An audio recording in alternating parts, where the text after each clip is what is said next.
જય સ્વામિનારાયણ વિદ્યાર્થી મિત્રો, બાયોલોજી ઈ વિદ્યાના ક્લાસની અંદર આપ સૌનું સ્વાગત છે. 11 સાયન્સ ચેપ્ટર નંબર 17 શ્વાસોશ્વાસ અને શ્વસન વાયુઓની આપલે.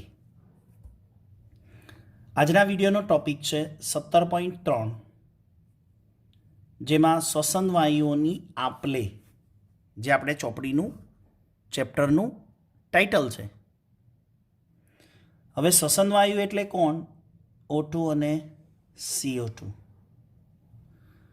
તો આખા શ્વસન માર્ગમાં, સમગ્ર શ્વસન માર્ગની અંદર O2 CO2 ક્યાં એક્સચેન્જ થાય છે? તો O2 CO2 ની જે આપલે છે, એક્સચેન્જ છે, એ બે સ્થાને થાય છે. એક સ્થાન એવું છે વાયુકોષ્ઠની સપાટી પર, અને બીજું સ્થાન એવું છે કે રુધિર અને પેશીની વચ્ચે. બે સ્થાને છે. પહેલું ફર્સ્ટ આવે વાયુકોષ્ઠની સપાટી પર, અને બીજું સ્થાન આવે રુધિર અને પેશી વચ્ચે. તો એના માટેના જરૂરી પરિબળો કયા કયા છે? નંબર 1, O2 CO2 નો વિનિમય દબાણ. વિનિમય દબાણ O2 CO2 નો સાંદ્રતા ઢોળાંશ કહેવાય. સાંદ્રતા ઢોળાંશ અને વિનિમય દબાણ એટલે એક જગ્યાએ વધારે હોય ને બીજી જગ્યાએ ઓછું હોય, એને ઢોળાંશ કહેવાય. સાંદ્રતાનો ઢોળાંશ. એક તો મુખ્ય ઢોળાંશ જ પરિબળ છે. અને એકદમ સરળ પ્રસરણ થવાનું. સરળ પ્રસરણ આધારિત છે એટલે પ્રસરણ પણ સામાન્ય રીતે વધુ હોય ત્યાંથી ઓછા તરફ થાય. નેક્સ્ટ છે વાયુ વિનિમય દરમિયાન પ્રસરણનો દર, એટલે ડિફ્યુઝન રેટ. એમાં વાયુઓનું આંશિક દબાણ. આંશિક દબાણ માટે પાર્ટિયલી પ્રેશર કહેવાય, અને ઇંગ્લિશમાં શું કહેવાય? પાર્ટિયલી પ્રેશર. નેક્સ્ટ વાયુઓની દ્રાવ્યતા પણ છે, અને જે સ્તરે આપલે થાય છે એ સ્તરની જાડાઈ, જેમ કે વાયુ કોષ્ઠોની દિવાલ છે એની જાડાઈ પણ આધાર રાખે. રુધિર અને પેશી વચ્ચે, એટલે કે રુધિર અને કોષો વચ્ચે, એટલે કોષનું કોષરસ પટલ, એ સ્તર થયું, એની જાડાઈ પણ આધાર રાખે. આંશિક દબાણની હમણાં વાત કરીએ. આંશિક દબાણ શું છે? કે વાયુઓના મિશ્રણમાં કોઈ ચોક્કસ વાયુઓની દબાણમાં ભાગીદારીને શું કહેવાય? આંશિક દબાણ. વાયુઓનું જે મિશ્રણ છે એમાં ચોક્કસ વાયુ, એટલે O2 CO2 જ છે, એના દબાણમાં ભાગીદારી, વાયુઓના દબાણની ભાગીદારી, વાયુઓનું પ્રેશર ભાગ લે, એવાને આંશિક દબાણ અથવા તો પાર્ટિયલી પ્રેશર કહેવાય. જેમાં ઓક્સિજન વાયુ હોય તો ઓક્સિજન વાયુના આંશિક દબાણને આપણે PO2 કહીશું. એટલે કે O2 નું આંશિક દબાણ, P એટલે ઓક્સિજનનું આંશિક દબાણ. કાર્બન ડાયોક્સાઇડના આંશિક દબાણ, એને આપણે PCO2 કહીશું. એટલે કાર્બન ડાયોક્સાઇડનું P એટલે આંશિક દબાણ. આકૃતિ દ્વારા હવે આની આપણે સમજ લઈએ. પહેલાં આકૃતિ મહત્વની છે, એના વગર ટૂંક નોંધમાં ખબર પડે એમ નથી. તમારી સામે આ આકૃતિ રજૂ કરું છું. આ રીતે આખી થિયરીને, શ્વસન કદને સમજી શકાશે. તો આપણી પાસે આ વાયુકોષ છે. વાયુ એક્સચેન્જ માટે, વાયુ વિનિમય માટે બે સ્થાન કીધા. નંબર 1 સ્થાન વાયુકોષ્ઠની સપાટી, એટલે આ નંબર 1 સ્થાન. બીજું સ્થાન કયું કીધું હતું? રુધિર અને પેશી કોષો વચ્ચે. અહીંયાથી રુધિર જાય છે અને આ કોષ છે, એટલે કે પેશી છે, એટલે આ નંબર 2. એક એક્સચેન્જ અહીંયા થશે અને બીજું એક્સચેન્જ અહીંયા થશે. આ એક્સચેન્જ એટલે વાયુકોષ્ઠોની સપાટી અને રુધિર, એમ. વાયુકોષ્ઠોની સપાટી અને રુધિર બે વચ્ચે. અહીંયા નંબર 2 સ્થાન એટલે રુધિર અને કોષની સપાટી. ક્લિયર?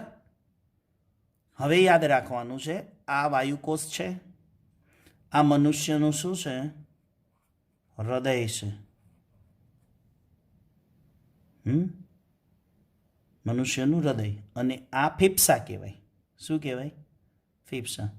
અને આ છે ને બધી ધમનીઓ શિરાઓ છે. તમે કદાચ શીખ્યા હશો કે બોડીમાં શુદ્ધ રુધિરનું વહન કોણ કરે? ધમની. ગુડ. અને આખા શરીરમાં અશુદ્ધ રુધિરનું વહન કોણ કરે? શિરા. તમને એક સમજાવવાનો પ્રયત્ન કરું.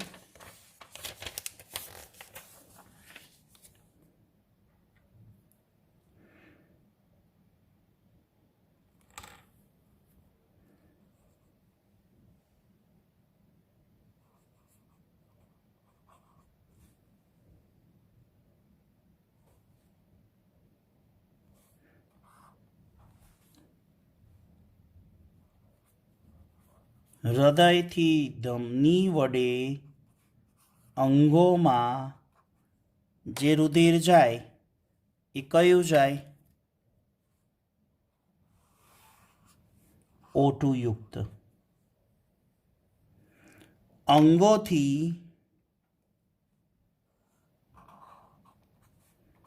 શિરા વડે હૃદયમાં જાય એ કયું જાય? CO2 યુક્ત. એટલે હૃદયમાંથી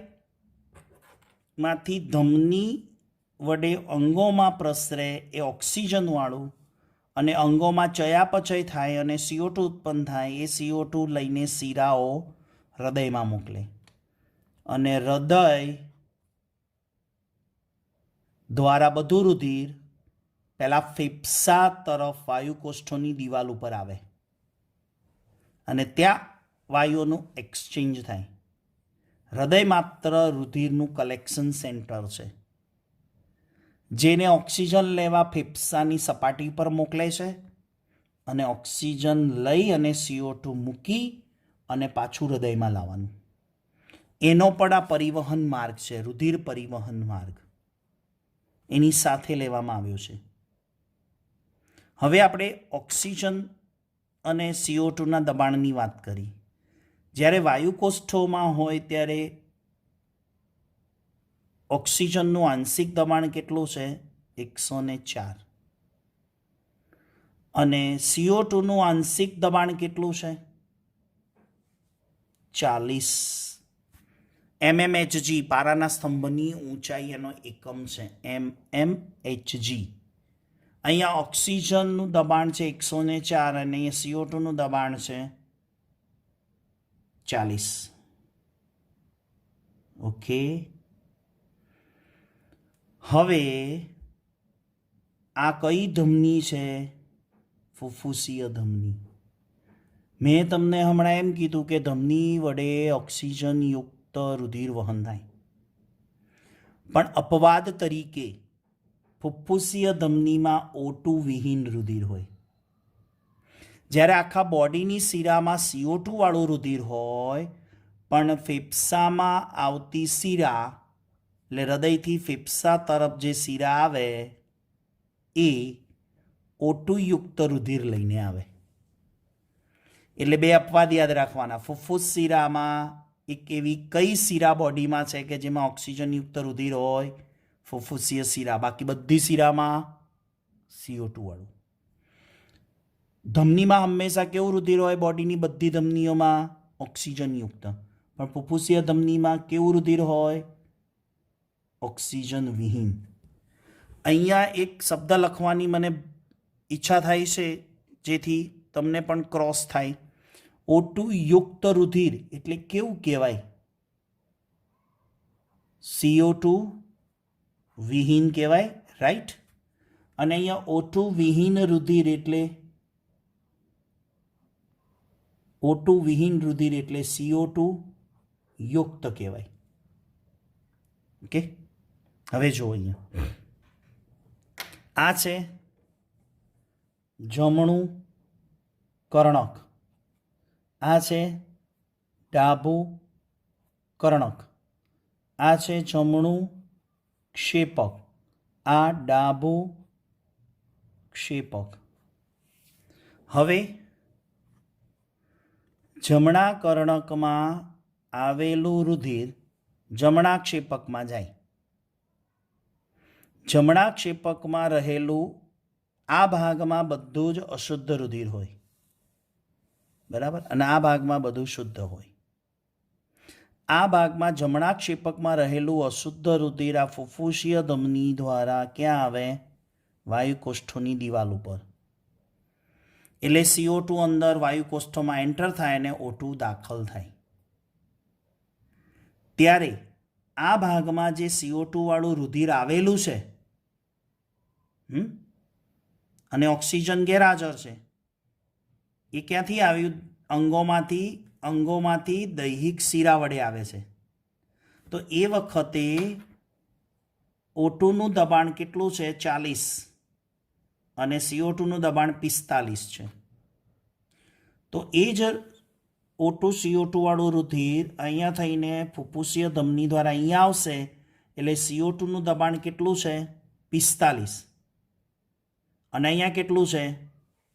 વાયુકોષ્ઠોમાં 40. એટલે સાંદ્રતાનો ઢોળાંશ થયો, એટલે CO2 વાયુકોષ્ઠમાં દાખલ થશે. O2 કેટલું આંશિક દબાણ ધરાવે છે? 104. જ્યારે અહીંયા O2 કેટલો છે? જે અશુદ્ધ રુધિરમાં ઓક્સિજન ઓછો છે એટલે 40 છે, અને અહીંયા 104 છે. તો કોણ વધારે થાય?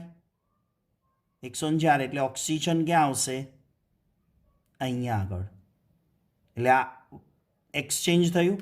હવે અહીંયાથી જે રુધિર આવ્યું એ CO2 વાળું હતું અને O2 વિહીન હતું. એ હવે અહીંયા ઓક્સિજન મળતા ઓક્સિજનયુક્ત થશે અને CO2 વિહીન થશે. એ ક્યાં આવશે? ડાબા કર્ણકમાં અને ડાબા ક્ષેપકમાં. ડાબા કર્ણકમાં થઈ અને હું અહીંયા એક રૂટ બતાવી દઉં. ચલો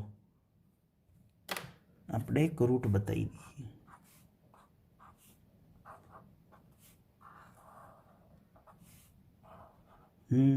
તો ખ્યાલ આવે ને?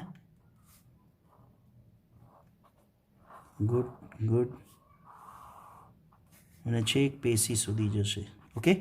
હવે જો અહીંયા ડાબા કર્ણકમાં થઈ ડાબા ક્ષેપકમાં થઈને